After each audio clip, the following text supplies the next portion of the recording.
ভাই এটা কি গাড়ি? এই গাড়িটার সমস্যা কি?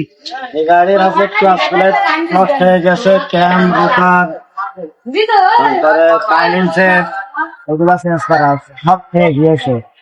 এটার ক্লাস প্লেট কোনটা কয়? এই যে ক্লাস প্লেট এই দেখেন, এগুলো পুরাতন গুলো। এখানে আছে পুরানো গুলা। এই যে ক্লাস বাটি খেয়ে গিয়েছে, ক্যাম খেয়ে গিয়েছে, তারপরে আপনার সাইলেন্সার। আর আপনি যেটা চেম্বারে লাগাচ্ছেন এটা কি লাগাচ্ছেন? এটা কালো কালো মতো। এগুলো হচ্ছে ইঞ্জিলাটা বলে, ইঞ্জিনাটা। ইঞ্জিলাটা ও, এটা দিলে এক কথায় মানে গ্যাসকেট লিক করবে না, মোবিল ঘামবে না। করবে না, মোবিল ঘামবে না।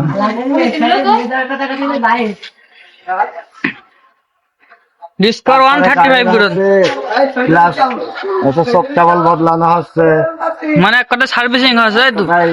গাড়ি সার্ভিসিং করলে কি কি উপকার পাওয়া যায়?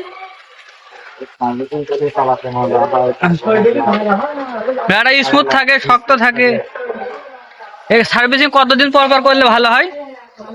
এখন ওটা তো এক একজন এক এক রকম চালাই, চালানোর হিসেব থেকে। তারপরে প্রতি বছর বছর এটা সার্ভিসিং করে নিলে ভালো হয়, তাই তো? ছোট করে সার্ভিসিং করে নিলে ভালো হয়। ওকে ভাই, কথা কওয়ার জন্য অনেক ধন্যবাদ।